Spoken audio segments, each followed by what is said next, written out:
नमस्कार। फिर एक बार आपके साथ करने बात जो है तो बहुत छोटी, बहुत आम, पर जीवन से जुड़ी हुई। पर चलिए पहले कहानी सुनते हैं। किसी गांव में एक परिवार रहता था। उस परिवार में माता पिता, एक बेटा और बेटी की पत्नी, 4 लोगों का परिवार। पर हालात कुछ ऐसे कि जिस भी काम में हाथ डालते वो काम चलता ही नहीं। हालत ऐसी कि खाने पीने को भी मुश्किल।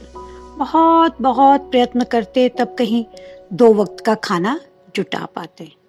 लेकिन जो उस घर की औरतें थी वो बड़ी सियानी और सुलझी हुई औरतें थी। उनके अंदर कुछ हुनर थे।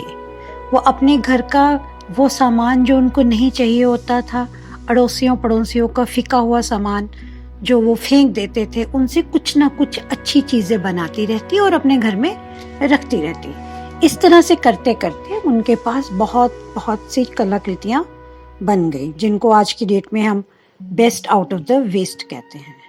तो किसी ने उनको समझाया कि शहर के पास एक हाट लगती है, तो तुम इस सामान को हाट में ले जाओ, हो सकता है तुम्हारा कुछ सामान कोई खरीद ही ले। तो बाप बेटे ने बोला ऐसे भी तो घर में खाली बैठे हैं, चलो एक बार कोशिश करने में क्या जाता है। तो उन दोनों ने पोटलियां बांधी सामान की, और जो घर की औरतें थी, माँ और बहू, उन्होंने थोड़ा बहुत आटा वाटा इकट्ठा किया अड़ोस पड़ोस से, और 6-7 रोटियां उनको बना के दे दी साथ में ले जाने के लिए। और घर में केवल 8 आने की नकदी पड़ी थी। तो वो 8 आने भी उन्होंने अपने बांधे धोती में और निकल पड़े पैदल। जूते भी नहीं हैं पैर में, और सामान है, पोटलियां हैं जिनका बोझा वो ढो रहे हैं। चलते जा रहे हैं, चलते जा रहे हैं, चलते जा रहे हैं, और चलते चलते अब सर पे सूरज भी आने लगा, धूप भी होने लगे, और थोड़ी सी भूख भी लगे। तो रास्ते में वो लड़का अपने पिता से बोला, पिताजी ऐसे करते हैं, थोड़ा आराम कर लेते हैं और थोड़ा सा ये जो हमारे पास रोटियां हैं ये हम खा लेते हैं। तो उसका जो पिता था वो बोला, बेटा अभी तो हमने शुरुआत ही की है, अभी हमको बहुत बहुत दूर जाना है और मालूम नहीं हम कब शहर पहुंचेंगे, हमारा सामान बिकेगा बिके नहीं, हम कितनी देर वहाँ इंतज़ार करेंगे। तो ऐसे करते हैं, अभी भूख बर्दाश्त हो रही है, अभी हम चलते हैं। और वो चलते जाते हैं, चलते जाते हैं, चलते जाते हैं। और फिर पिता का मन कि बच्चे खाना कह रहा था, तो वो फिर अब पिता बोलता है कि बेटा आप ठीक कह रहे हो, हम थोड़ा रुकते हैं कहीं पे और बैठ के थोड़ा खाना खा लेते हैं। तो इस बार बच्चा बोलता है, मतलब ये है कि कैसे वो अपनी इस परिस्थिति को पहचानते कि नहीं अभी तो बर्दाश्त है, चलते हैं। चलते जाते हैं, चलते जाते हैं, दिन चढ़ता जाता है, सूरज सर पे आता जाता है, गर्मी बढ़ती जा रही है, पैदल चले जा रहे हैं, चले जा रहे हैं, चले जा रहे हैं, और पोटलियों का भार भी है अभी उनके साथ। तो रास्ते में सड़क के किनारे एक दुकान दिखती है। दुकान में वो जो दुकानदार है उसके पास तरबूज, मीठे मीठे लाल लाल तरबूज रखे हैं। प्यास से हाल बेहाल है, भूख भी लगी हुई है, चलते चलते थक भी गए हैं। तो ऐसे में वो तरबूज उनको अपनी ओर खींचते हैं। तो वो पूछते हैं, भैया ये तरबूज कैसे दिए? तो वो बोलता है, भैया 8 आने का एक। अब 8 आने की तो कुल पूंजी उनके पास है, वही 8 आने अगर वो खर्च देंगे तो फिर किसके भरोसे चलेंगे? तो वो बोलते नहीं ठीक है कह के दोनों जन अपना मन मार के चल पड़ते हैं। और वो चलते जाते हैं और पहुंच जाते हैं हाट में। अब लक्ष्मी माता का साथ तो उनके साथ नहीं था, लेकिन शायद सरस्वती माता ने उनको कुछ वरदान दिया हुआ था कि घर की औरतों में हुनर था, और ये भी मार्केट में पहुंच के जल्दी से मार्केट की नबज को भांप गए। और कुछ ऐसा चमत्कार हुआ कि घंटे 2 घंटे के अंदर उनका एक एक जो उनकी बीवियों ने चीजें बनाई थी वो बिक गई। और अंटी में, जहां पर घर से सिर्फ एक अठन्नी लेके चले थे, अब अंटी में सामान के साथ साथ उनका पैसा भी भर गया।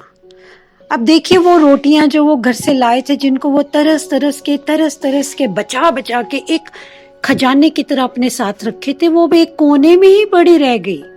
उनकी तरफ ना पिता का ना बेटे का ध्यान गया।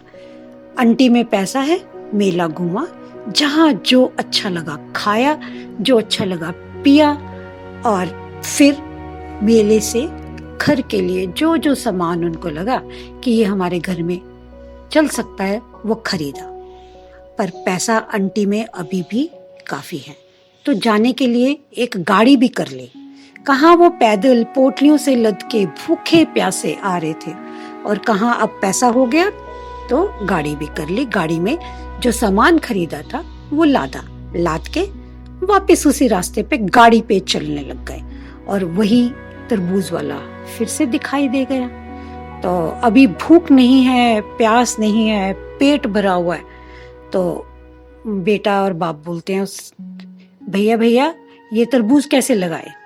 तो वो बोलता है जी वो भी देखता कुछ गाड़ी में कुछ लोग हैं तो उसका भी भाव बदल जाता है। बोलता है जी 1 रुपए का एक।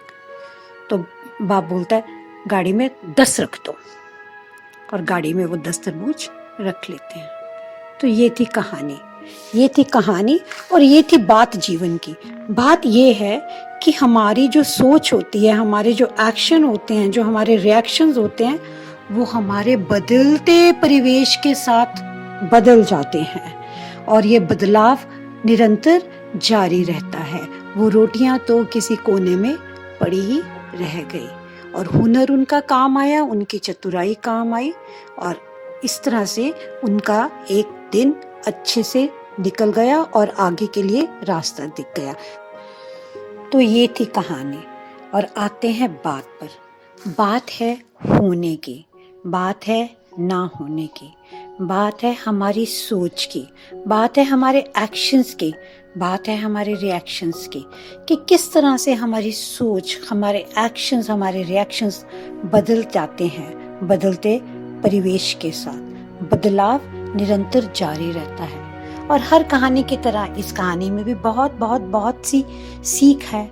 हर कोई अपने हिसाब से सीख लेगा, जैसे कि औरतों के हुनर ने घर में कैसे हेल्प किया, या वो आदमी लोगों ने कैसे अपनी चतुराई से वो बिजनेस किया, और फिर कैसे जो चीज़ एक खजाने की तरह इम्पोर्टेंट थी अब उसको तो हम किसी तरफ देख ही नहीं रहे। ये भी हमारे समाज में कहीं ना कहीं से जुड़ी हुई है। आप लोगों का बहुत धन्यवाद कि आप मेरी कहानी सुनते हैं। मेरी कहानी जो बात छोटी सी होती है, जो बात ज़िंदगी से जुड़ी होती है, और वो कहानी के ज़रिए मैं आपसे कहती हूँ। और अगर आप ये मेरी कहानी सुनाना अच्छा लगता है तो मैं आपके लिए ये कहानियाँ, ज़िंदगी से जुड़ी हुई बातें लेके आती रहूँ। आप लोगों का बहुत धन्यवाद।